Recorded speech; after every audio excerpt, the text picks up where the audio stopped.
Good afternoon and welcome to USyd Update's second live coverage of the 2015 SRC election campaigns. This week we'll be hosting a debate with presidential candidates Chloe Smith and Caccamo. But first we have a few short segments about USyd's campaigning culture. Just to make it very clear, Alison and I are both on tickets this year, with myself on Camerons for SRC and Alison on Boost for Fair Education. Along with our sturdy assurances that we will be attending Hacks Anonymous at the close of this election, we can also assure you that our conflicts of interest will not have any weight on our reporting this afternoon. We hope you enjoy these sketches on USyd's campaigning culture.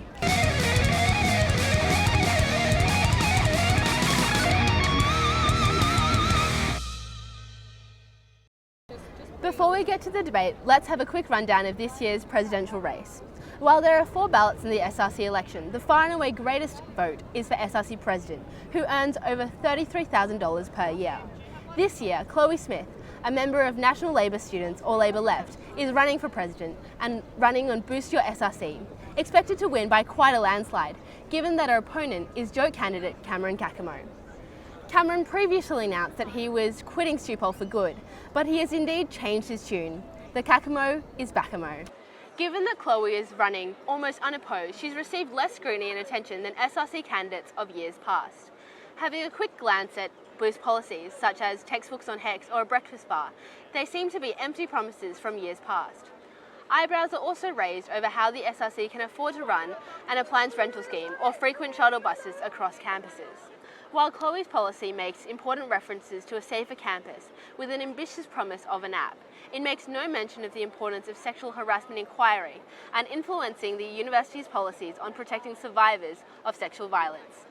As Chloe's running with virtually no competition for president, all Boost really needs to do to get itself over the line is a few buzzwords, and that really is a shame. The University of Sydney is a university that is well known for nurturing upstanding and hard-working students who see a silver lining in every cloud.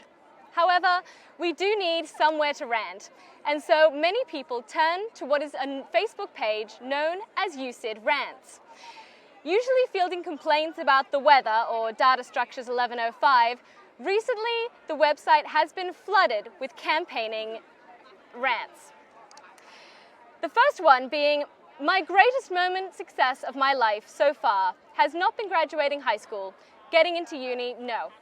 It's finally mastering my resting bitch face to the level that deters SRC campaigners from even talking to me. Among others that recommend that Stupol should be autocorrected to stupid, we have this one. Anyone else using this page to scout out and block campaigners? I found that they're good at changing their profile pics back and blending in with everybody else as the elections are over, so it's hard to tell who's who. Nowadays, every time I see one of those obnoxious profile pics, I just block them so I don't have to see their shit a couple of months later when they're bullshitting about the next big issue. Personally, that one kind of hurt. Hi, I was wondering if I can talk to you a bit about the SRC elections. They're a really important campaign and I just really wanted to... Hi, I go to UTS. We won the ballot 54 votes to 44, and when you consider the Hi, consequences excuse of something, me. I don't speak English. When you consider the consequences. Hi, I was wondering if I could... I have a bio exam. No, but I took plant pre-reproduction systems last year. I can help you. Wait. Hi, I was wondering if I'm I in a could... rush. No, I can rush with you. I'll rush with you. No. During student elections, it's important to remember the little people. It's easy to be swept away in the glitz and glamour of student campaigner life, such as recently SRC President Kyle Blakeney being nominated for Clio's Bachelor of the Year award. With smaller tickets this year, such as Taylor Swift for SRC and A. LeMayo for SRC, one of the most far-fetched tickets we have is pudding for SRC. It is said the pudding was cloned from an original cat named Nikki for $50,000 by a Sydney woman named Blythe, whose last name was not released. We have Pudding here today, who has claimed that he has had YouTube videos with over 800,000 views and has appeared on many television series talking about celebrities. We interviewed Pudding earlier today. What reforms do you believe is important for the SRC to undertake to improve the lives of the student body? The breakfast bar, among other things, is a symbol of broken promises in the SRC elections. How do you believe we can get past broken assurances from student politicians? How do you believe the SRC can reform its image in the eyes of the student body? We here at UCIT Update would like to thank Mr. Pudding for appearing on our show. It's not so often that you hear someone who is so eloquent and erudite about student welfare as Pudding was. Thank you. Hello and welcome to the UCIT Update live SRC debate with presidential candidates Chloe Smith and Caccamo. We'll be posing both candidates 4 questions, and then we will have another 4-question lightning round, where the first to answer will get the point. Our first question for Chloe Smith is, we have seen many presidents in the past promise to make substantial change in the way that undergraduate students experience university and academic life at Sydney Uni. What legitimate difference do you believe you can make in the Student Representative Council if you were elected?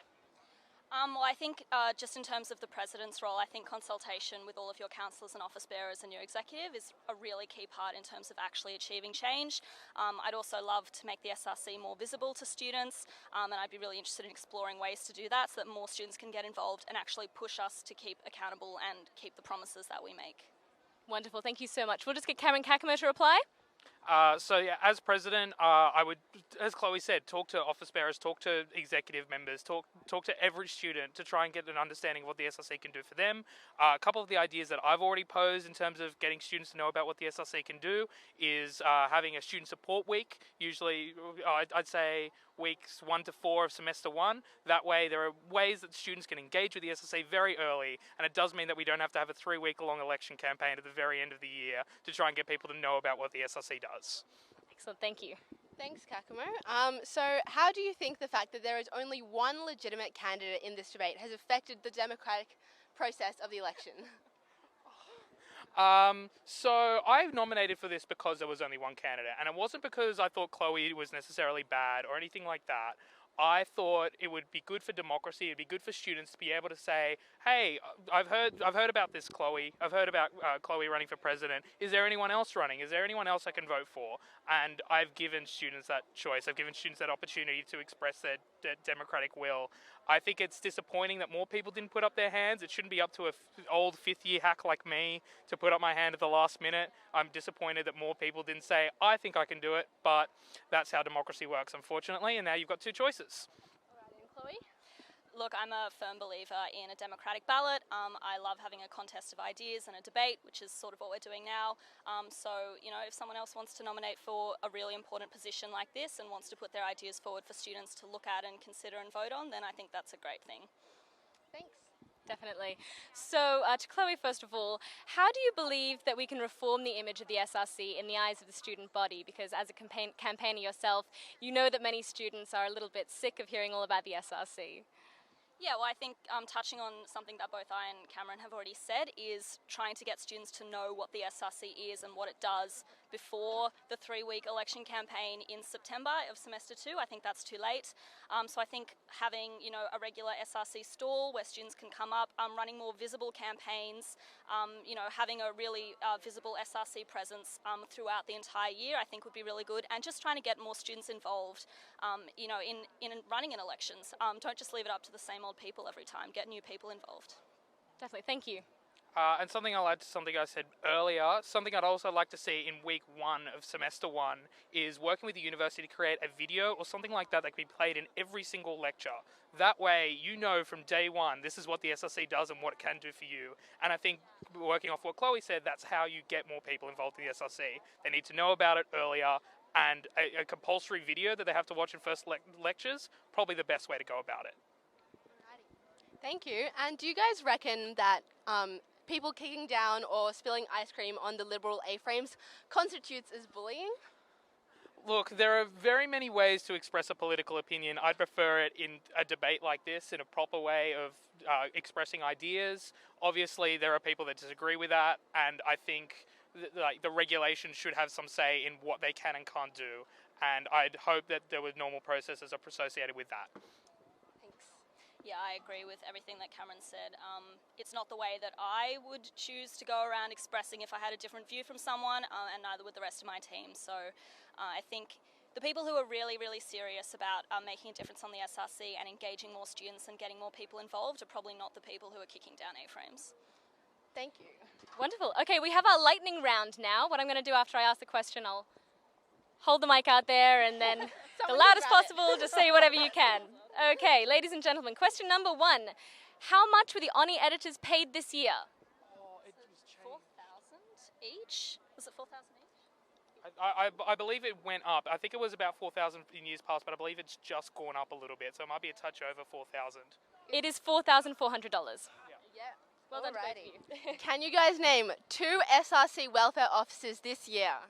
I can. One is Eden Faithful, and the other was Sarah Enderby. Yeah. And I can name the other 2 if you'd like. Go for it. Ivana Radix and Sarah Enderby. Excellent wealth of knowledge here. So, how much did the SRC get in SAF funding this year? The closest figure gets the point. Do you want to have the first crack at this?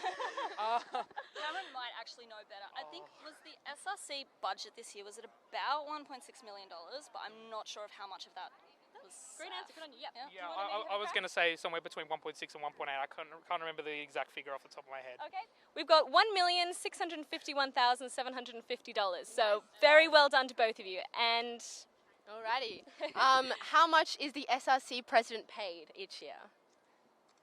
That's full-time minimum wage, which is roughly 36 to 40,000. That's right. well done. No, we'll take it that both of you knew that. And our final question, we'll sort of hand this to each of you at a time. If you were a Messina ice cream flavor, what would you be?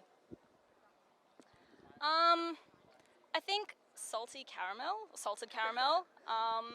I think because it incorporates 2 different flavors, which hopefully I do as well in my personality. And also I ate it yesterday, so I think that's why it came into my head first. Great choice. Cameron? See, I'm a big ice cream fan in terms of chocolate, so I'm going to have to go with chocolate. It's something that everyone likes and everyone knows what they're getting when they buy it. So chocolate. Well, a good endorsement right there. Thank you so much to Chloe Smith and Cameron Caccamo. Thanks, guys.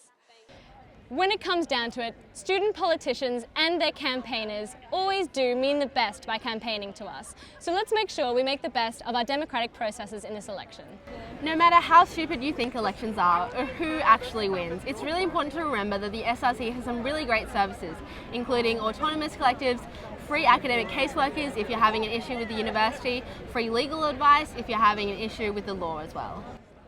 Thank you so much for your time in watching USyd Update's live coverage of the 2015 SRC elections. You'll be hearing from us soon.